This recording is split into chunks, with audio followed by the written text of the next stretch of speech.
Thank you everyone for joining us. Welcome everyone. I am Jyotsna Bitra, aka JB. I am a marketing cloud consultant and a 16-time certified application architect, founder of Impact Force and the Salesforce Marketers Group, Phoenix. The mission of the Impact Force is to learn from each other, help you grow in your career, and to inspire each other. We have two wonderful sessions from two amazing leaders. They may be having their introduction slides, but I would like to take the privilege of introducing them. Michael Burton is the CEO of Lev. He's a passionate leader with over 20 years of experience in various professional services roles. And he recently grew a marketing consultancy from $0 to $40 million in less than 4 years before being acquired by the Cognizant Technology Solutions. And he's going to share his insights on how we can build our personal brand in the right way and the authentic way. And our next speaker, Guilda Hilaire, she's the Senior Manager of Product Marketing at Salesforce. She's a community thought leader, evangelist, the host of the Marketing Chats. She's also the board member of Email Experience Council's Member Advisory Committee. And she's going to talk about how we can achieve success through perseverance.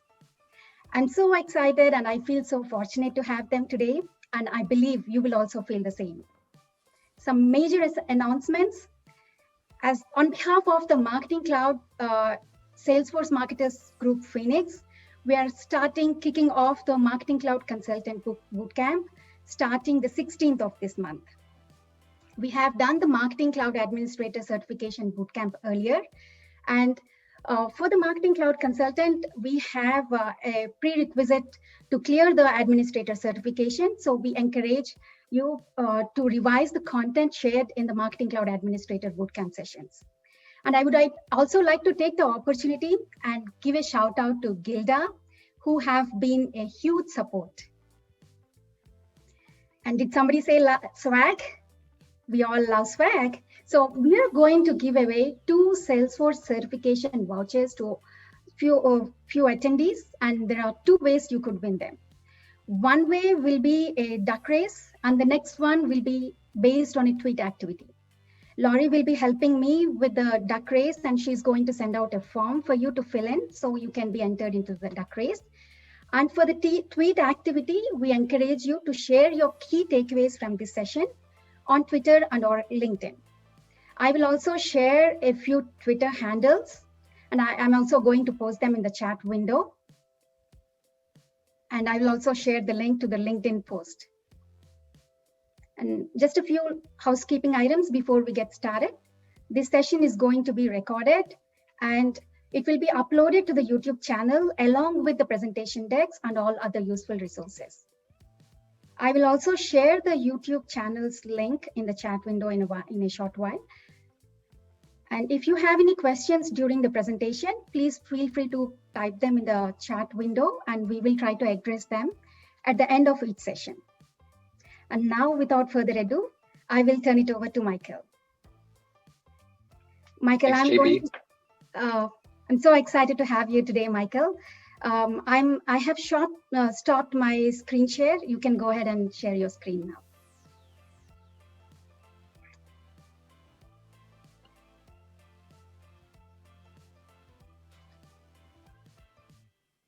Is that coming through okay? Yes. Fantastic. Well, I appreciate the time. So I think we've got a lot of people from across the globe. So that's exciting to hear. And I appreciate the intro and the time to be here. It's something that I'm really passionate about because it's for a variety of reasons. One, it fits into the kind of work that we do at Lev every day, which is helping marketers. So brand is an incredibly important piece. But I think I did a similar kind of presentation back in the fall, but I'm going to tweak it a little bit. I'll give you a little bit of more context into kind of what personal brand has meant for me in my career. And I'll kind of take it from my exact target roots to where I am now as a part of Lev and now actually a part of Cognizant. So I'll share a little bit more into, and frankly, much of it connects back into my focus and adventure into what personal brand is. So again, this is really informal. So feel free whenever you have questions to jump in. I'm happy to answer them. And this deck will be out there. I put a lot of examples of what's worked, and I'll walk through some of those, but I'm not going to go through, I'm not the kind of person that likes to go kind of slide by slide. So it's more of takeaways that you can have to kind of get a little bit more insight into later on is what I'll share with you all. So it's kind of weird I say I'm not a branding expert, and I'm truly not. I think sometimes when people think brand, they think about working with some of the companies that Lev is involved with, whether it's Disney or NBC or Six Flags or you name it, and thinking about that kind of brand. And that's not my expertise. We have plenty of other people at Lev who focus on truly building a brand for an entity, but this is about kind of more of a brand when it comes to what's your personal brand and what's the impact of that personal brand in your day-to-day life. So I'll just give you a little bit more context for Lev, because it does actually fit into the story of kind of how I got to where I am today. And for you all, kind of in the Salesforce ecosystem, this will really resonate. I think the best way I talk about Lev is we focused all of our attention on helping marketers solve problems via Salesforce. So because we're focused on marketing, it's not just Marketing Cloud. Clearly, that's a big component to it, but there are plenty of other aspects of the Salesforce platform that fit in helping marketers and other acquired companies, recently acquired companies that still fit really well into that story. If you're kind of really following the details, it could be Evergage as an example, which is now Interaction Studio or Datarama, or now C360 Audiences. All of that work is where we focus, and we've kind of we've decided to carve out this niche in helping CMOs and VP marketers really figure out how do they scale and connect with their ultimate end customers. So that's what we do, and some of that is part of our roots. You'll see, you heard a little bit earlier when we were talking. I'm based in Indianapolis, so I was with ExactTarget and then acquired by Salesforce in 2013. But it's an interesting story. I came into Lev not as a CEO, but to start a Marketing Cloud practice back in 2016, and ended up kind of reinventing and restarting a business from scratch. So we've gone from really one person at Lev back in 2016, for the most part, kind of apples to apples comparison, to where we're about 260 people right now. We're actively hiring. We're trying to hire about 50 people at the moment. So it's not unreasonable, which I would have never thought this back in 2016, that we have a good shot at being maybe closer to 400 people by the end of 2021, which is pretty incredible. And it's been a fun story to see us grow so quickly over the past few years. These are some of the things that are important to Lev, as far as like what are some of the core competencies. And what's really interesting, it's maybe for another time, I'm a big believer that your culture is actually your brand. So we don't have a lot of big mission statements, but that very much connects back to personal brand and also your company brand. So for our world, we actually talk a lot about our culture being exactly the Lev brand. So I talk a lot about Lev Life when I'm sharing on LinkedIn and other social outlets, because it's such an important part. And I think this honesty and appreciation is a big aspect of what makes our culture, and frankly, even my individual culture and brand, so important to me. So that's just, again, a little bit of what the kind of the background on Lev is and what exactly we do. So let's get into kind of the root of this, which is talking more about like personal brand. And I'd like to talk kind of what is personal brand, and how has it evolved for me? And frankly, I'll even share the mistakes that I think I made originally when it came to what a personal brand is. I'll walk through, I think, a lot of the advantages of building out a publicly facing personal brand. And I'll talk about like, how do you go about doing it? Like, how do you think about it? How do you get started? What kind of platforms should you be developing your personal brand on? So my story is really, both my personal and my brand journey are connected to all of these logos. I could have added a few more, but this is really kind of the evolution of my background. I've got over 20 years in professional services, but I've been in the Salesforce ecosystem for, I've kind of lost track of time, 8 or 9 years. I've been in this space, primarily in the Salesforce Marketing Cloud space. And so what I'm really focused on, what I was focused on when I came to ExactTarget was professional services. So helping customers like Liberty Mutual, like we talked about a little bit earlier, figure out how to best leverage Salesforce Marketing Cloud. And so I think I forget my exact title, but it was something like a regional manager is what my role was. And then as the Salesforce acquisition kind of came in, the short story is I saw that there was a lot of opportunity, and I'll try to summarize this the best that I can. But the exact target model is we were actually a public company, but we actually still did quite a bit of our own services in-house. So we did not rely a lot on partners. Yes, there were partners and agencies that were in that space.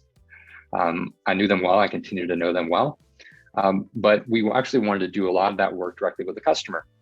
As you all know, in the Salesforce space, it's very much partner first. It's very partner friendly, which I love. And so I saw there was an opportunity to help marketers to take advantage of this growing ecosystem of marketing, Salesforce marketing continue to grow. And that was actually the reason why I left Salesforce in 2016 to come to Levementum. We've rebranded, thankfully. It's much easier to say Lev than it is Levementum. And I kind of left with a few theories about how we can make this successful, and joined Lev again as a CEO and created this actually a really cool story that I had never expected. But this is kind of my journey. What I really want to kind of focus on is about the personal brand, because I hadn't actually heard someone mention having your personal brand and being a focus of conversations until I was at ExactTarget. And at ExactTarget, that was very much a part of the culture, was to build your personal brand. And it resonated a lot with me about what it meant to kind of have your reputation built around a brand where we were helping marketers. I definitely could relate to it. And that's where I first started thinking about, like, okay, how do I build up my personal brand? And I'll say it's not necessarily mistakes, but things I learned, over time was that I think the two things I was limited in my thinking was thinking it was my internal brand only at ExactTarget. Like, how was I going to be known to my peers, to leaders within ExactTarget? And so I was very focused on just that. So I didn't necessarily think about building my external brand. And I think that the other thing that I made a mistake, and I'll spend a lot of time just a little bit talking about, was when I thought about brand, I thought about what brand do I want it to be? What do I want my personal brand to be? So that was probably I will say that was a mistake, because one of the biggest reasons why I am here where I am today is because I've actually embraced that I am who I am. We are all our individual, all of our individual brands. And when we try to be something that we're not, when we try to portray a brand or an image that is not actually intentional to who we are, then I think that actually slows our progress. So the biggest release for me in my career, and going from a regional manager at ExactTarget to being the CEO now of Lev, and then being acquired, growing this incredible brand and story, is because I finally just accepted, hey, I am who I am. I'm an introvert. I'm not going to be the cheerleader CEO, and that's totally okay. And so I'll kind of walk through my journey, how I got here, but those are the biggest things I've kind of learned from first hearing about personal brand to where I am now. So it was like making sure my brand is who I am today, not who I want to be, but who I am genuinely. And then two, recognizing that actually pushing out a public brand is a great thing. And I'll talk about a lot of those in just a little bit on some of those benefits. So this is actually my very first intro into what my personal brand story was. I had no idea what I was doing. I went out and looked at what was clever and catchy, people doing a lot of top 10, top 5. And I wrote this first article. It was a year after I had left Salesforce. And I just started writing a little bit. And in hindsight, it wasn't that great, but I at least just started somewhere and started sharing some of my experiences, my personal experiences, my personal brand experiences with other people. And it turns out there were a lot of people that were interested. They wanted to hear how I was feeling, how I was thinking, what it was like to be in this new world, but still very much connected to my old Salesforce world. So that was the very first piece that I wrote. So I'm going to talk about the benefits, and I'm going to get into the how-tos. And I think this will be different for everyone. For me, one, I love doing it. I actually love, even though I'm an introvert, it's a great outlet for me to be able to share what I'm thinking, mistakes that I've made, things that are helping our business grow. Like I'm actually not worried about what competitors may be out there listening. That's actually fine. It really comes down to execution. So I never really hesitate from sharing things. So I really enjoy doing it. And it's allowed me to be able to create this vast network of people that I really would not have been able to know and work with otherwise. And I really value that aspect of it. And it does also bring more credibility when I'm going out and talking to customers and prospects. I work very closely with Salesforce every day, and they see a lot about what I'm writing. And it helps keep myself and Lev top of mind for so many people. And it has opened up opportunities. And I'll even talk about, I genuinely believe there's a big opportunity for Lev in just a moment. But these are really exciting things. If you want to kind of expand your network, you want to find other opportunities, I think it's a great avenue to go to create this public brand, public version of yourself, which is really true to yourself.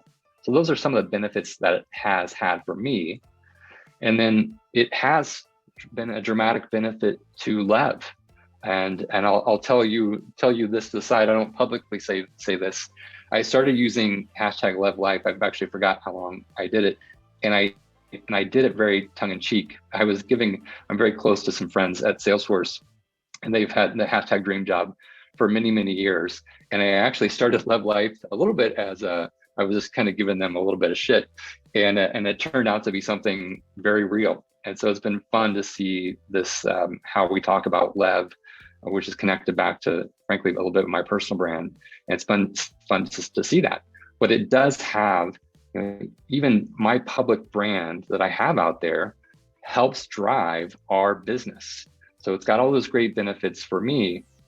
But for Lev, one, it is helping us out there actively recruit and bring in new talent.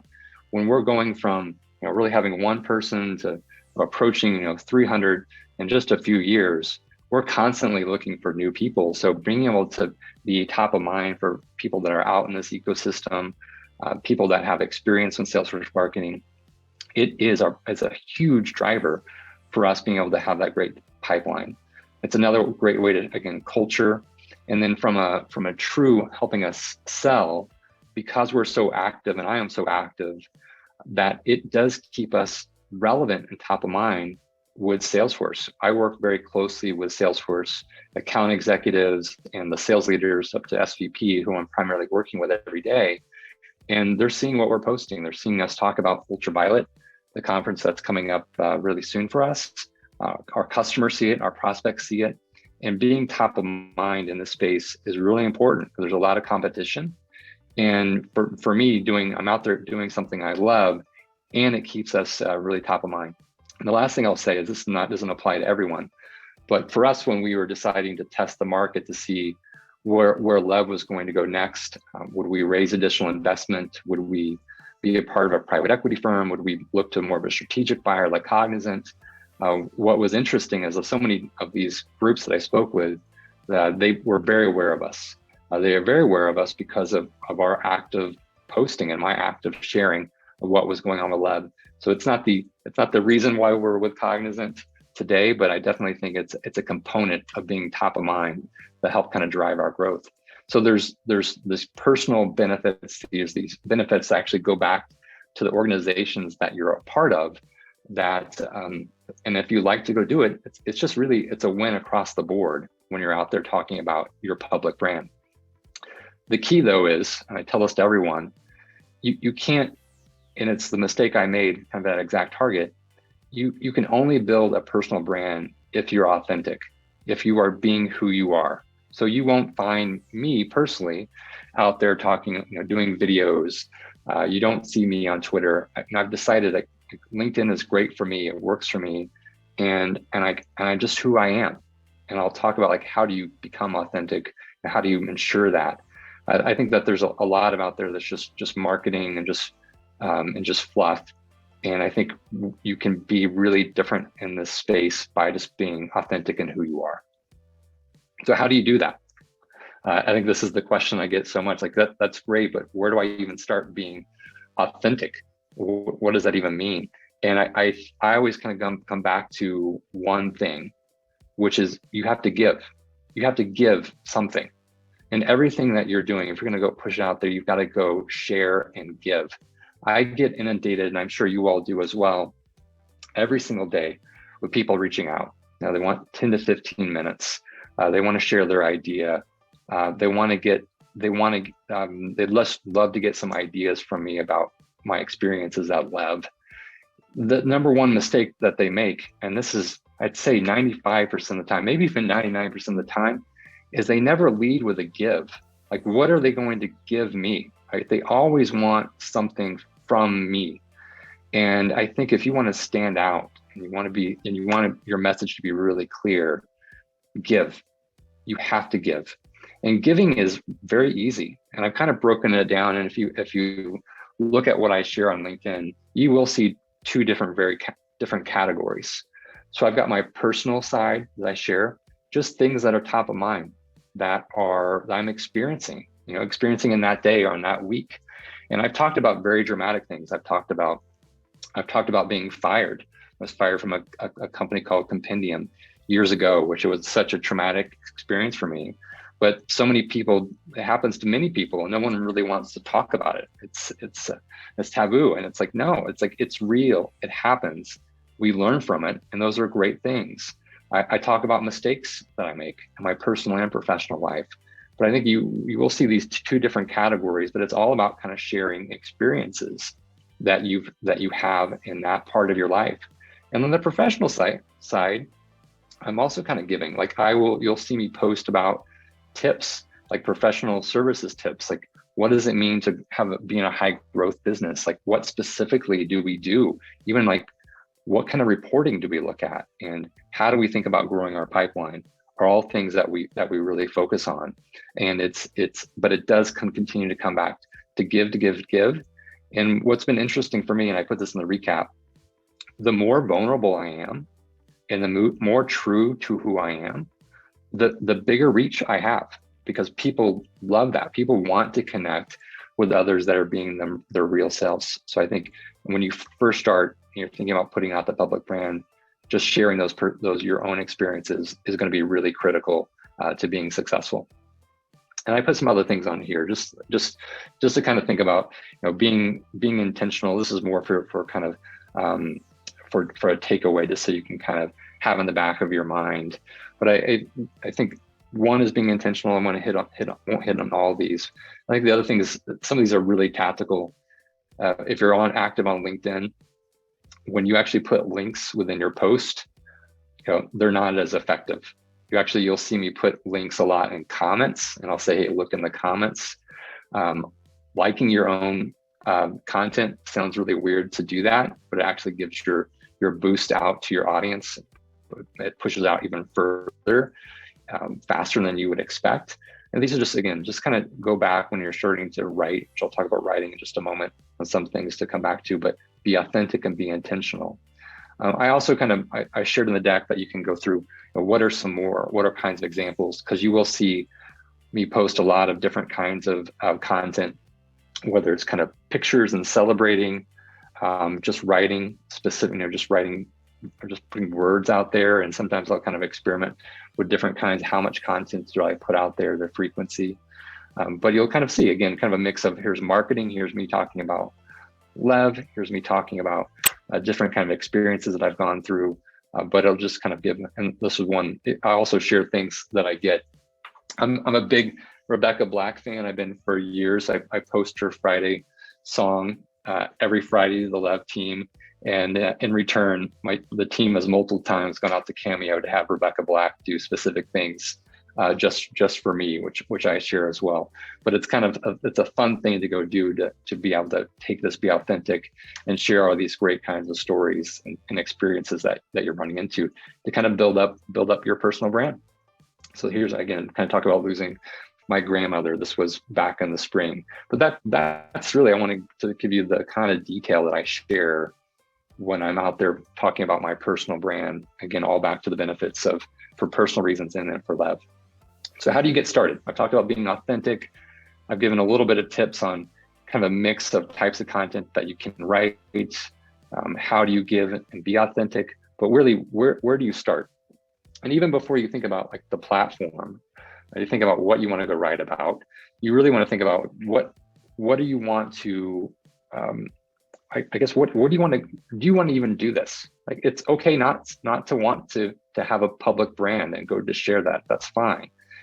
And if you do want to go do it, be all in on it. I think if you're slow, if you're not really bought into it, you really are not going to kind of see the benefits. But if you really truly want to build out your personal brand and share it for all the reasons we talked about, and you want to do it authentically and with intention, these are some really easy steps. So the first one is figure out what is your format and your platform. There are some that Twitter is a better, like thinking about where their audience is a better place. That could be an Instagram for those. I work with so many marketers that they're building their personal brand directly on Instagram or on TikTok. It works for them. For me, it was looking at who is my audience. My audience has been primarily to be top of mind to Salesforce and to actively go out and build out recruits to bring into the Lev business. And I've decided where my audience is primarily located is on LinkedIn. So figure out what is kind of that platform, where is your audience going to go be, so then you can focus your efforts. I do see a lot of people out that are trying to build out their personal brand across multiple platforms. One, I don't have the time to go do that. And two, I prefer focus. And that's why I'm personally on LinkedIn and focus on that. So it's about where my audience is. It gives me the kind of format to write the content that I like to go do. So that's where I went. So that's what, but first figure out that format and platform. Second thing is like, who are you? I really, when I look back on my time at ExactTarget and I think about where I got to at Lev, I spent so much time trying to live up to the expectations of what other people. You know, I had so many people say, "Hey, Michael, you need to speak up more often." Right? I'm an introvert by nature. I don't just say things just to say things. That's just not how I think. And I felt like even prior to ExactTarget, even though I've had a lot of success in my career, I still wasn't being like just embracing who I am.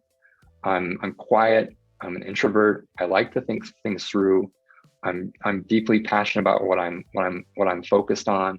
I have strong circle of friends, although my circle of friends is much smaller. And when I started thinking more about like who I am and embracing and just accepting who I am, it's kind of interesting. I've had the most success in my career over the past 6 years. And it's connected. I actually think it's really deeply connected to me just deciding that this is who I am. And so I write exactly, there's no difference in what I write, share. That is exactly who Michael Burton is. And you spend time with me, that's exactly who you see. And so I think you deciding who you are not only has a huge benefit to your personal brand, but I am convinced it has a huge impact on your success.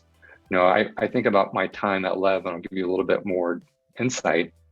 There's so many things I've had the opportunity to do at Lev that I've never ever done in my entire life.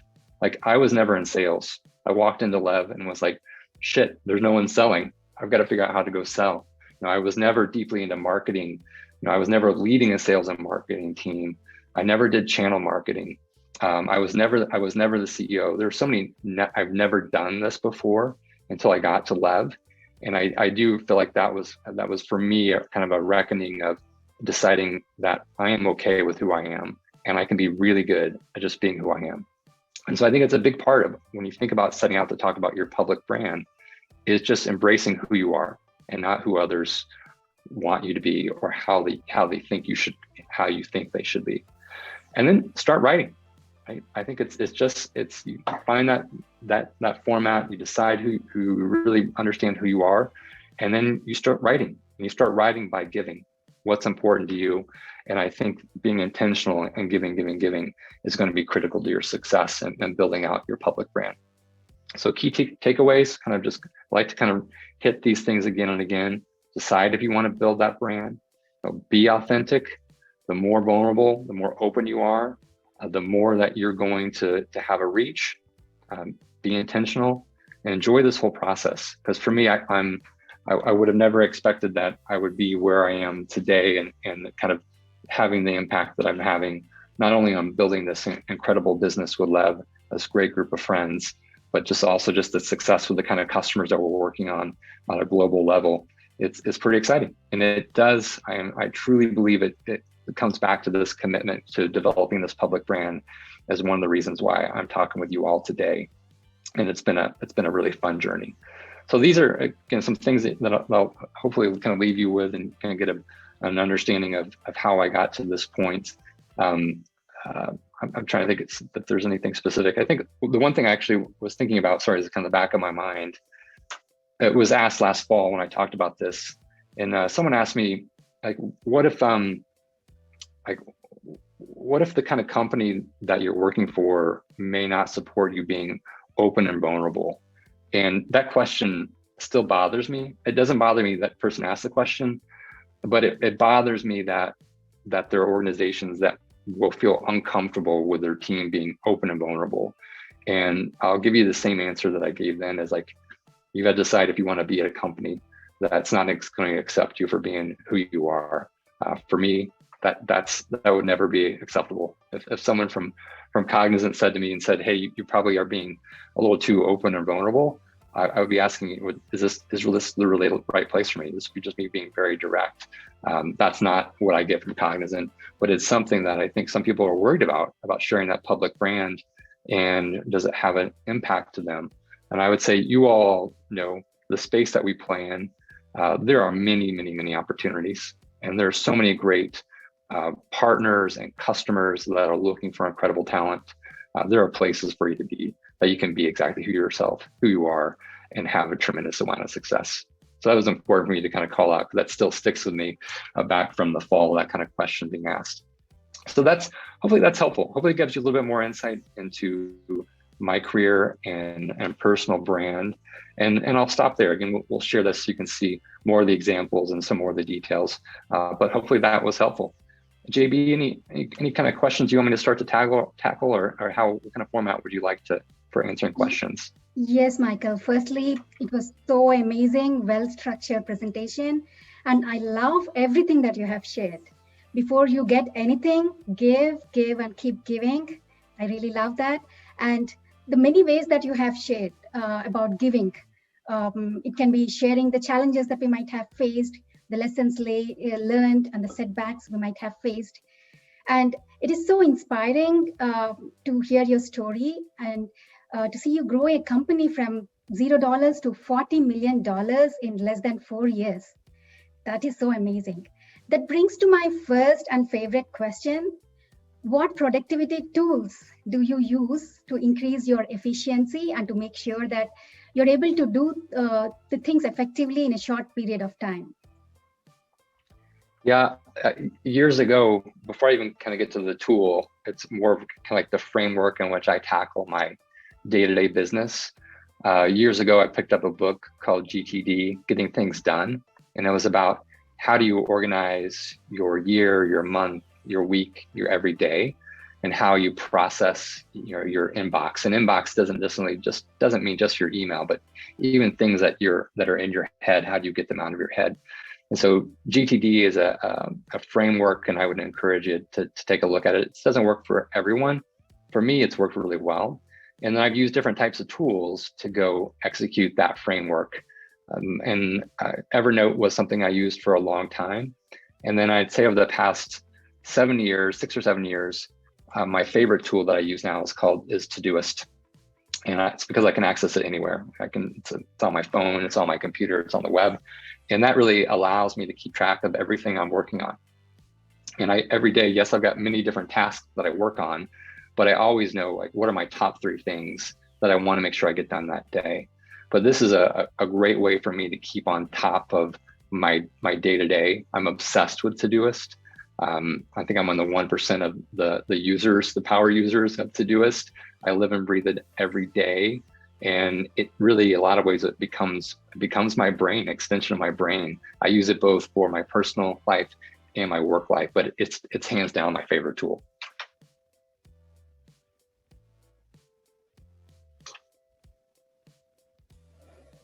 Michael, I'll jump in because I think your presentation was amazing. I learned so much, and I know this isn't a panel style, but I learned so much about you and Lev, and our paths did cross years ago. So I'm really excited that I feel like I know you a lot more. And so thank you for sharing. Somebody had a question on, what do you mean by mix it up? Yeah, so the context here is to, I'm specifically thinking about like what I write, and I should have been clear about this. When I had mixed it up in my mind, I was thinking more about the types of posts that I'm out there doing. So like I'll have, sometimes I'll use pictures, so I use images. Sometimes I'm doing very short written posts. Sometimes it's longer posts. Sometimes I do articles. Mm-hmm. And so it's about mixing up the format in which I'm writing on LinkedIn or sharing. Sometimes I'll share videos. I've never done a video of myself. I've actually never had the courage to do it, to do a video myself, but I will share other videos. And that's really what I mean by mixing up. I think it will catch everyone's eye a little bit better if you're throwing out the different types of formats. Awesome. So I have the next question. How are you adapting to the inclusion of the Cognizant brand in Lev's future and yours? Yeah, I think I think the best way to think about it is it becomes really obvious as Lev is starting to expand globally. So prior to Cognizant, 99% of our work was in North America, was in the States. And we have a great brand, we have a great reputation. When we started expanding, which we've been doing since probably around April, first in the UK, and then more into the rest of continental Europe, like our name is not known, right? And so it's Cognizant's very much as much more known. And so what we're focused on is, as we start expanding and helping Cognizant as a global brand, is building up Cognizant's own brand in those spaces as being an expert in Salesforce for marketing. And so that's how we're really kind of evolving. We're trying to push the Cognizant brand over time to have the credibility that Lev has in our specific space is really where that's the first area that I'm focused on and thinking about going to do that. And we also have to do it, I think we've got to do it naturally. I think it's too many companies try to make it happen all at once. If you recall back into that slide I had earlier with Exact Target, you could see how the Exact Target, that name is not around any longer. But you saw it was kind of a transition. Exact Target, a Salesforce company, Salesforce Marketing Cloud, and then it just continued to evolve. And I would expect that will be similar to how Lev and Cognizant kind of brand over time morphs together. That did not happen in 1 year. If I recall, I think that was probably took about 2.5 to 3 years before it really fully evolved, because it was the acquisition of Exact Target by Salesforce wasn't the first one that they made in the marketing space, but it was the most significant, the largest from a dollar amount that they made. And I think that Salesforce would help them, Exact Target helped build up their credibility in the space. And I think that's exactly how this will happen with the Lev and Cognizant brands over time. Thank you, Michael. There are so many positive feedback by the attendees. And another question, before communicating anything, would you check with your PR or communication teams before you go ahead and say yes, or saying anything publicly about the company? Yeah, it's a great question. I think the only thing that you have to be cautious of is about talking about specific things that are maybe IP related to your business. I don't share a lot. I definitely share details and tips and tricks, but I'm not specifically talking about some of the tactics that we have. So anything that's IP related, I don't share because I would have to get approval. So frankly, it's not worth sharing. And I think that the other thing I won't talk about Lev customers in LinkedIn posts or prospects.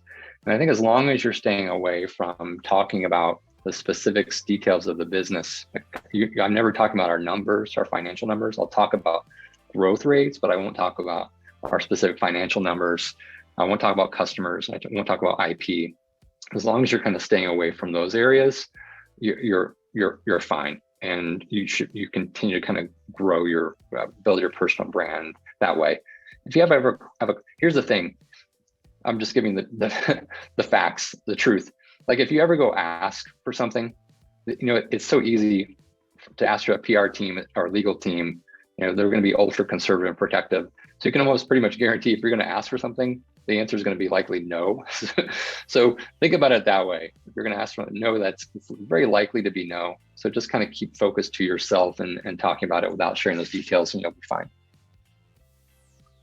Thanks, Michael. And across your career and wide experience, did you ever face a lack of motivation? And how did you pivot from that? How did you overcome? Yeah, I've been, sounds like I feel like I'm a Lev commercial here, but, I think since I've come to Lev, there's not been any times where I've lacked motivation. And it's because I am also very much tied to Lev. It's the best time of my career because I feel really a part of something special. And I was an exact target and Salesforce are incredible companies. And I was really lucky to be there. And I do think like I was always in those companies, I was always trying to compare myself to other people and always thinking about, well, if I wanted to be a VP at Salesforce, I needed to be this kind of person. And no one at Salesforce was telling me that. That was just my own mental thing. And I think when I've kind of let go of that and not worried about what other people think about me or think about my career or what I can and can't do, it's been very freeing. And so my time at Lev has been truly the most exciting and professional, rewarding experience of my life. I think so. I kind of attribute that of just accepting who I am has really given me a lot of momentum. Where it's very few. I don't really run into lack of motivation today. This time. This is another topic too. Like I physically feel inflection points. I did a podcast about this a couple of months ago. Like when we're to a point, this growth point, like I actually, there's a certain feeling I feel inside of me, like no BS, like it's something I can see. And so having those kinds of moments give me a lot of motivation at Lev, which kind of goes back to accepting who I am and knowing I could be successful as is. Thanks, Michael. And coming to building our brand, there are many ways that we can build our brand. It could be writing the blogs or creating some YouTube videos or posting some useful links. So would you suggest the best way to do it? And also given that we have so many social media apps, do you have any suggestions about which app would be the best to start with? Yeah, I don't think that I don't think there's one great answer. Right? I think it does come back to where's your audience? It comes back to some of those things I kind of talked about, like where's your audience actually located? Are they more on YouTube? So that's one piece. And then also what kind of format are you comfortable with? I have friends that they love the podcast world. And I like the idea of the world. I just don't necessarily have the time to invest in podcasts or invest in video. But so it's where's your audience and what platform then is also going to give you access to that audience that you like? What kind of content do you like to put out? Is it more video? Is it more imagery? So I personally don't think there's necessarily one that's going to be better than the other. There's so many different outlets. And I think worst case is just experiment. If you're not quite sure, there's multiple platforms that are maybe similar and have similar audiences, similar styles. Just try to experiment and see what's helping you kind of push your personal brand out there faster than the other, and then focus on that one platform. I love it, Michael. So know where your customers are and create your visibility there. That was our last question. I would stop with the questions now. Thank you very much for your patience and for all the insights that you have shared, Michael. Yeah, we are so my fortunate pleasure. to have you. On to our next session. I'm so excited to have Guilda. It's always a pleasure to have Guilda. Now, Guilda, you take it over. I can't go after that. You had Michael, you had the duck race. I don't know. I can't compete. I am so glad that you actually had Michael do his session on personal branding, because I think it ties in nicely with what I'm about to present, which is perseverance, success, and you.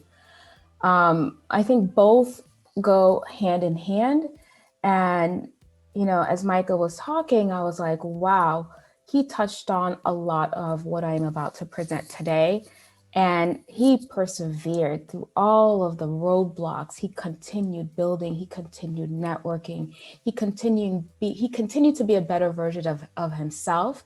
And through that, look where he stands now with Lev. Very successful brand.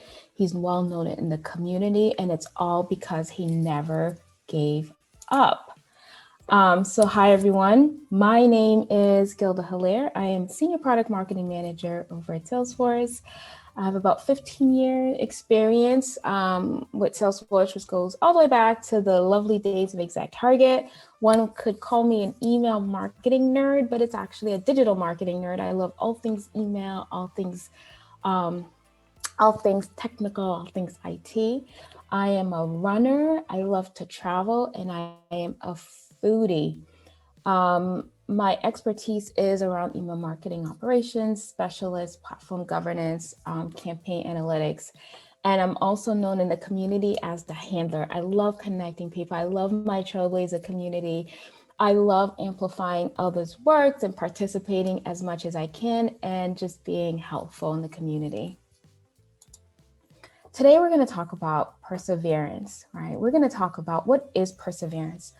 I also want to share with you stories of failure, rejection, and success, and then how perseverance and resilience go hand in hand.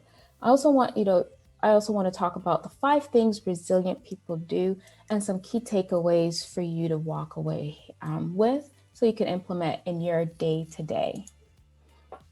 This is one, I have a couple of perseverance quotes that I really love. When the world says give up, hope whispers, try it one more time. What does that mean? Well, it means it refers to our ability to pursue a goal or passion over time. Stick with it. Even if you encounter any obstacles or setbacks, that's what perseverance is. It's finishing what you start. Is persevering in the course of action despite obstacles. And we all face obstacles. It's getting it out the door. It's taking pleasure in completing a task. And for some of you that have joined, I'm going to reference a lot the Trailblazer community, because I see a lot of people persevering, especially when it comes to the certifications, right? The joy you feel, the accomplishment of passing the admin, the consulting, or the developer exam, right? That's persevering. That's pushing through the obstacles that are in your way. That's continuing to study, reaching out to others, networking, reading, pushing yourself, and finally getting certified, right? So if you've gone through the certification exam, that's really what perseverance is about, right? It's pursuing that goal of passion and sticking with it no matter what. I myself, when I think of myself, I am a person that has persevered. Some of you don't know this, but I'm a single mom. I'm raising a 17-year-old girl. I've had many, many doors slammed in my face to the point where I started questioning who I am as a person. What is it that I want to do? What do I want to be when I grow up? I spent many nights crying, wondering if I'm setting a good example for my daughter, scared to brand myself, as Michael said earlier, right? Scared to take that risk. What will people think? Who am I, right? To write blogs and post articles and network and reach out to people. No one's going to want to talk to me. That was me. I failed exams. I didn't necessarily follow the career paths my parents wanted for me. I'm from the Caribbean, and most Caribbean parents, they want you to be a nurse, a doctor, or a lawyer. That is their dream for you. That is the path that they want you to take. And when you derail from that, they look at you with a side eye and they're like, okay, what is this? What is marketing? What is IT? Why do you want to pursue that? Right? So when you feel like you failed your parents, right? It kind of brings you down. But with perseverance, sacrifice, and hard work, I am raising a 17-year-old little girl who is the future leader of tomorrow by never giving up on my dream. Like even being at Salesforce and being the handler for the community, believe it or not, it's something that's a passion of mine. It's something that I love doing, I enjoy doing, and I want to continue doing it. But I also want to look at my career trajectory and I want to persevere no matter what the setbacks are, because I want to set a good example for the next generation. So I want to continue and give you examples of other people that you might have seen that you would never believe is a good example of someone that has persevered. J.K. Rowling, she's the author of hugely successful Harry Potter series. She actually wrote her first manuscript under great hardship. You would never think that, right? She was newly divorced. She also was a single mom parent, raising a daughter. She was living on unemployment and she was battling clinical depression. But that didn't stop her. She used every single moment to write. And her novel, Harry Potter novel, was rejected by numerous agents. Not one, not two, not even 5 times. She herself had said it was around 12 times that her Harry Potter script was rejected. But you would think as a single parent that would shatter her and that she would feel defeated, but it did not. She kept trying and trying and trying and never gave up because she believed in her dreams. And eventually she found one person, one agent that is, who believed in her, who took her on. Soon after, her book was published. And as all of you know, this was a global bestseller, right? Blockbuster hit. And she is now one of the richest women in the world. Next, Walt Disney's success too did not come easy. As a young man, he was fired from a local newspaper where he worked as a cartoonist. His boss believed he lacked creativity. He didn't know anything about creativity. Who the heck does he think he is? So he started an early animation company, failed. It left him in like financial difficulties. And at some moments in his life, he was unable to pay bills. It was even reported, and this is what he has shared with news outlets, that he had eaten animal food just to survive. But that didn't stop him, right? With nothing to lose, Walt Disney traveled to Hollywood. Their 2 things were not easy. He faced multiple rejections, and he was told that he would never make it and that this little Mickey Mouse project he had was destined to fail. So just stop focusing on it and move on. Well, he didn't, right? In addition to these, and he didn't. So he continued with his passion and he continued pushing himself. And we all know where the story ended, right? In addition to these well-known examples, there are numerous other stories of people who have conquered great adversity. They held on to their dreams, they battled against the odds, and eventually achieved great success. And it doesn't have to be the model of that person doesn't have to be a well-known star. It could be a family relative that has persevered. And the point is, right, is that the relationship between grit and resilience is decisive, right? There's a link between being able to persevere and the resilience that you have, right? The resilience is about your ability to recover from difficulties, to pick yourself up after you've encountered adversity and to keep trying. The more resilient we are, the faster we can manage to return to more of that resourceful state. It means that, you're not sitting and dwelling in self-pity for yourself too long.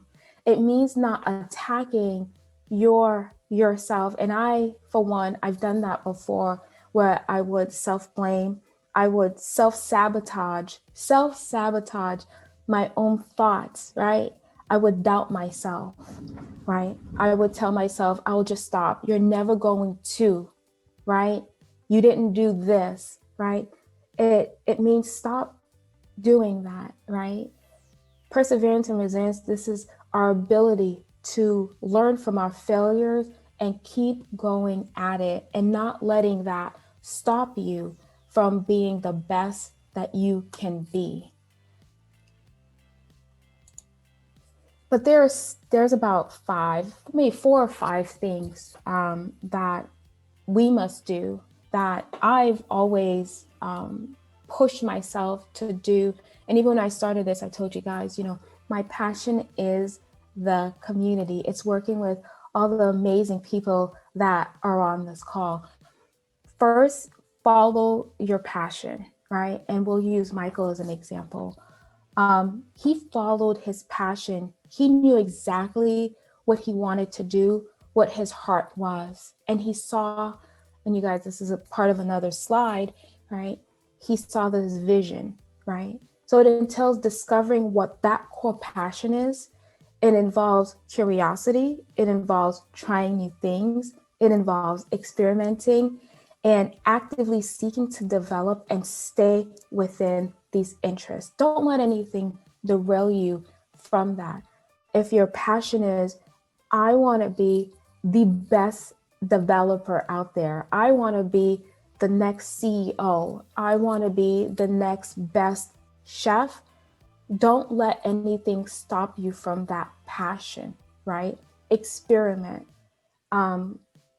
upskill, never stop learning, read books. As Michael said, he read books to help him with processing his thoughts, and he found software to help him with that. And then the next thing is you have to practice, right? We must practice deliberately by honing in weaknesses, using that Achilles heel, and setting challenging stretch goals and incorporating feedback, right? I always have goals that I set for myself, not just New Year's Eve goals. And I don't, it's not New Year's Eve goals, but it's goals and standards that I have myself. Some of them are personal development goals. Even when I was learning the Marketing Cloud platform, I remember when I started at Johnson & Johnson, I had no idea what exact target was. I was not a designer.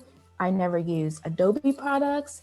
But you know what I did? I taught myself how to use InDesign. I taught myself how to use Fireworks.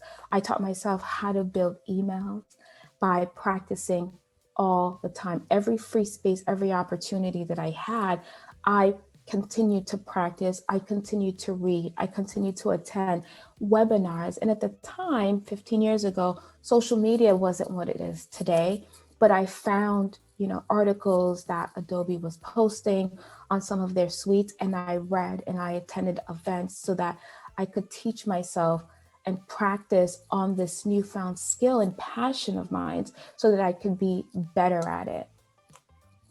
And then the third thing is really a purpose. This refers to your desire to contributing to making the world a better place and to helping others. This could be your core driving force. And I'm going to go back to what Michael said earlier, because this ties in nicely, right? Is how he's helping others is he's using the LinkedIn platform to post things that he knows will make an impact in the community. I remember a couple of years ago, I went on LinkedIn and I noticed there wasn't a lot of things at the time posted on, exact target, on implementation, on best practices, where to go for resources. People would always ask me, where do I go for this? Or what are some of the best practices for implementing, migrating to exact target?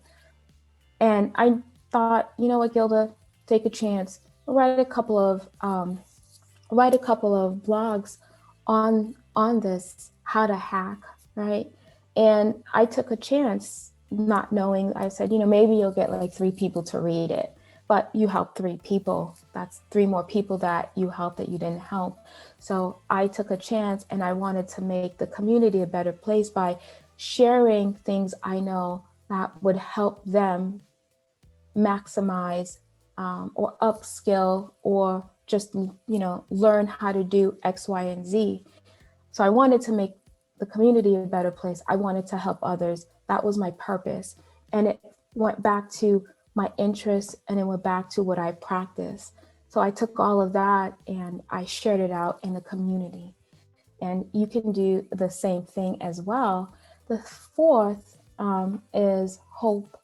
It's really around your belief that your efforts matter and that they can improve the future. And that's from Duckworth, who wrote a book, Grit to Great. And it's really around not only improving the future, but improving your community, right? It's knowing that whatever you are putting out there, it's going to help the people around you.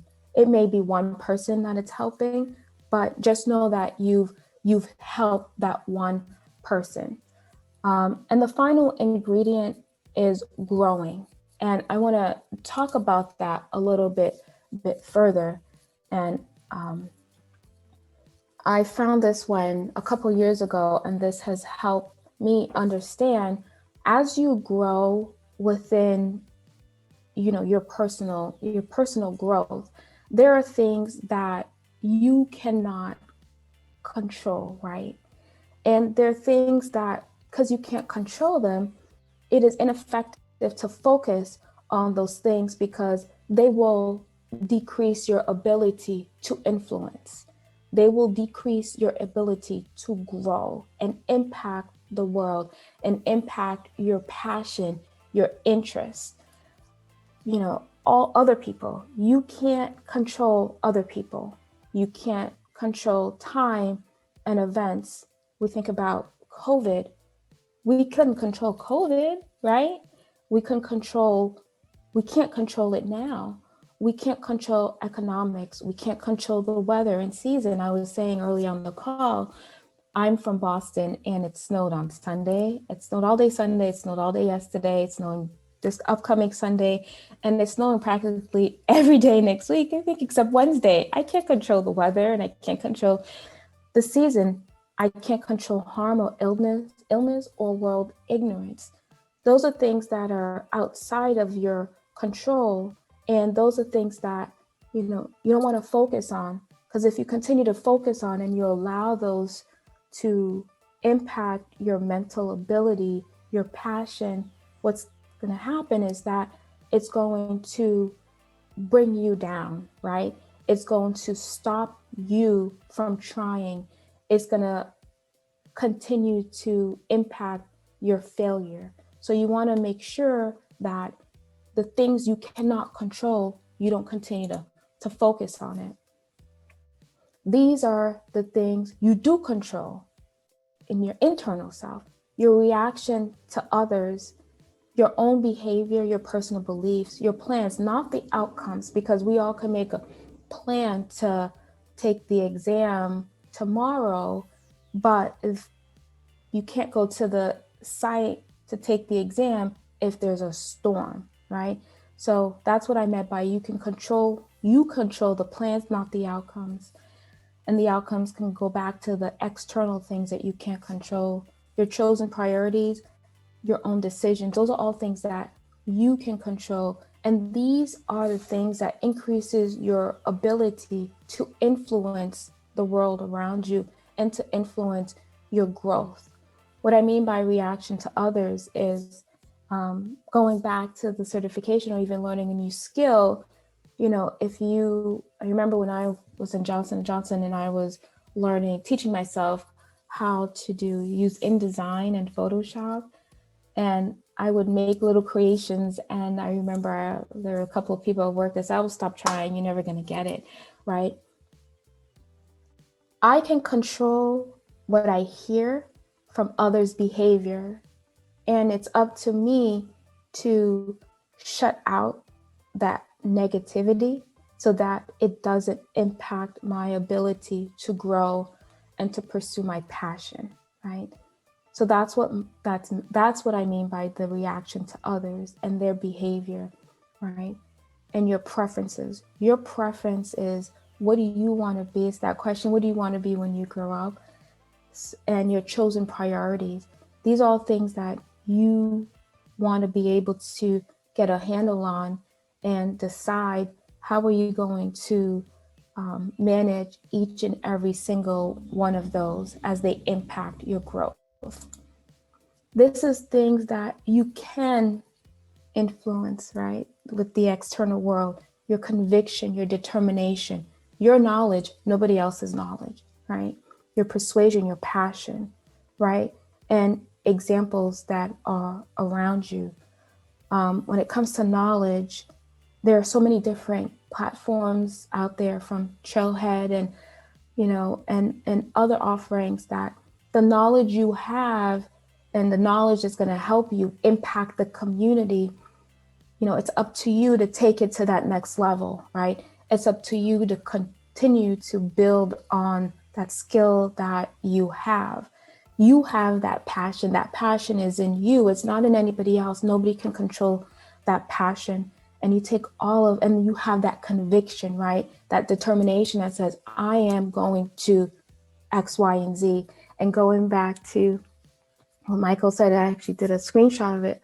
It's, going back to writing a list of things that you're passionate about and building the knowledge to get to that next level, right? And having that conviction to know that you will succeed, you will pass the exam, you will build a successful brand using these various platforms that are available to you.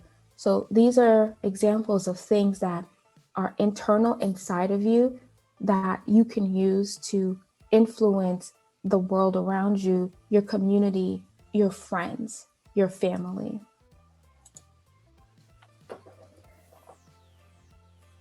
In closing, for me, a lot of this has always been believing in my growth, staring down at hard reality, because my reality and your reality is completely different. We all have different paths. We all face different adversities. We all have different challenges, different things we want to accomplish and do in life. So we have to stare down whatever that reality is, and we have to decide, what do we want to do with what we're facing and how do we change that? We have to find that higher meaning for ourselves, and we want to use pain to heal and educate others. And you want to visualize the extraordinary. And even, I'm going to reference you a lot, Michael, even going back to Michael when he said that he started working at Exact Target. What he did, though, is he visualized the extraordinary. And I know there are a couple of people attending today's session that I've had the pleasure of meeting and working with. And I can tell you that they did the same thing, right? That they visualized how can they use the skills that they have to help educate the community. And whatever adversity was in front of them, they challenged it. They overcame it, right? And with that, they've become community group leaders, they've become MVPs, champions, they're doing webinars, they're doing posts, they're writing blog posts, some people are writing books, some people are doing podcasts, they're taking a leap of faith, they're building their brand with the platforms they have, they're believing in themselves, they're learning new skill sets, they're networking, they're not letting the hard reality, and I know a lot of you, even with last year, where we all had to face the hard reality of COVID, which set a lot of us back. It, personally for me, it was challenging for us all, but a lot of people, they kept trying, they kept believing, and they kept acting on their dream, right? Whether it was to become a successful entrepreneur or to even become a book, or even to publish a book like J.K. Rowling did, right? I think everyone, if you have a dream or a passion and you keep getting rejected or running into failure, please don't let that stop you. If you're going through a tough time in your life, but working on something you really believe in, don't give up. If you do, you'll never ever know what could have been. Personally, for me, I never thought I would be at Salesforce. I never thought, and I say the community, I have so many amazing friends in the community. I never thought that that would happen to me. I took a leap of faith and I put myself out there. I reached out to people. I challenged myself. I learned new skills. I love traveling, and I remember I had the opportunity at Boston Consulting Group to manage a global team, something I'd never done before. That itself was a challenge for me, but I took that on while being a single mom. And a lot of you didn't even know that. I have a 17-year-old daughter that I'm raising, and raising her to be the next future, the next leader of tomorrow. So whatever I do, she's closely watching me, right? So with that, I have no choice. I have to persevere through any roadblock or any difficulties that I face, right? I want her to learn from me that perseverance is pushing yourself no matter what comes in your way. Like Einstein says in the image below, is everyone is smarter, and we are. There is no person that is smarter than you. Everyone is smarter. You are smarter, right? It's really about pushing yourself and believing in yourself and growing as you go along. And I didn't have this written down, but it's also finding somebody who you see as a mentor. And I don't know if Michael's up to mentorship, opening up to mentor, but I'll call him out anyways. It's looking at Michael and looking at JB and saying, hey guys, I love where your career trajectory is going. Do you mind being my mentor? Do you mind, if I tap into you every, once a month, we could do a quick check-in. Mentorship is great because I know a lot of us struggle with persevering. I know a lot of us have faced a lot of challenges and roadblocks, and sometimes it could mentally, emotionally bring you down. That's why I think, finding a mentor, finding somebody you can trust who could build you up when you're down is a really great thing to do. So if you need to reach out to me, you can definitely reach out to me. I'm always available. These are some of my favorite books about perseverance. The first one is Grit, The Power of Passion and Perseverance by Angela Duckworth. It's based on findings from years of passion and resilience research. I love it. It's real easy to read. It really combines scientific explanations and practical tips about why these findings matter to us and how we can apply them in our mindset. Matthew Sid's book goes well with Dywick's book. It's drawing on numerous anecdotes and case studies. I think in his book, he demonstrates the crucial importance of learning from failure. So these are just a couple of my favorite books. So I definitely recommend that if you haven't read them, they're all on Amazon. So if you haven't read them, please feel free to go on Amazon and search for them. And then in closing, this is another one of my favorite quotes. I am not judged by the number of times I fail, but by the number of times I succeed. And the number of times I succeed is in direct proportion to the number of times I fail and keep trying, by Tom Hanks, who's also a good example of somebody that has persevered. It's interesting because when you look at some of these stars and athletes like the Michael Jordans of the world and the Tom Hanks, even oh my God, his name is escaping me. The founder of Apple, why is his name escaping me? I'm drawing a blank, Steve Jobs. Steve Jobs, yes. Even Steve Jobs, who presented his concept to the CEO of Microsoft, was shut down. So he's also a great example of somebody that has persevered, right? But you would never think that by looking at some of these stars until you get to know their true story on how they became successful, how they too persevered when multiple doors was closed for them. So take that into consideration is if a door is shut, go to another door, right? Don't let that stop you. It hasn't stopped me. It hasn't stopped several of you that are on this call. But if you do feel like that door continues to shut, don't let that get to you. Reach out to a mentor, reach out to a fellow trailblazer, right? And talk to them, be open with them. And I know for a fact that they will find ways to help you persevere. And that concludes my lovely presentation. Thank you guys for listening and open to questions. I'll pass it back to you, JB. And that is indeed a lovely presentation, Guilda. I'm all pumped up. And I would like to ask you, do you mind to be my mentor? Of course I will be your mentor.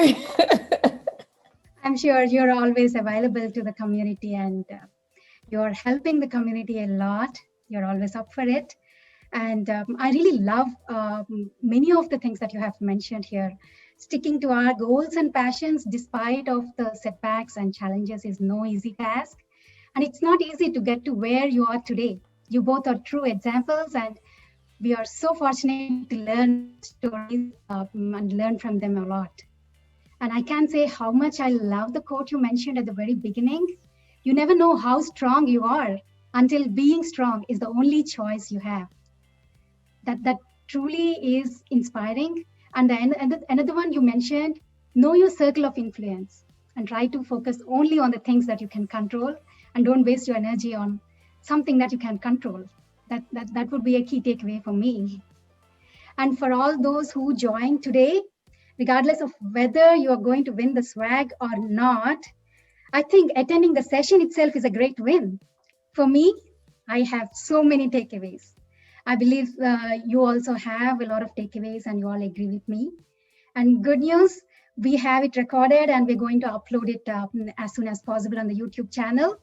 And you can rewatch it as many times as you can. Whenever you're feeling low, you can go back and rewatch this. And hope you all have enjoyed this session. If you have any questions or you want to talk directly to either Michael or Guilda, please unmute yourself and feel free to ask them. And we are so fortunate that Michael is staying with us throughout the end of the session. Thank you, Michael. Thank you, JB, for putting this together and for letting us share our journey and our story. I really appreciate it. Thank you for putting all this together, because you are an example of somebody that has persevered, that has pushed the limits, and that has definitely blazed their trail in the community. And I've seen your growth and your passion and your dedication to the community and to all the things that you're doing and putting these together. So I applaud you. You don't need me to be your mentor. I'll be your mentor, but I know there are several people who are just so inspired by you that they're going to knock at your door to be their mentor. And I myself have learned from you. Thank you. And I'm so fortunate to have your support and all the community support, and without which nothing of this could happen. I'm so fortunate for the community and you all. Thank you. So with that, we can call it a wrap. I thank you everyone for joining us today, and thank you for all your insights, Michael and Guilda. And I hope to see you all in our next session, the Marketing Cloud Consultant Camp. And there are many awesome sessions coming up in the Impact Force series as well. I am remarkable session coming up on 20th of February with Tracy from Salesforce, and few other amazing sessions are all lined up. Be sure to attend all those. And with that, I'm going to conclude this session. I hope you all have a wonderful day. Thank you. Thank you. Thank you. Bye.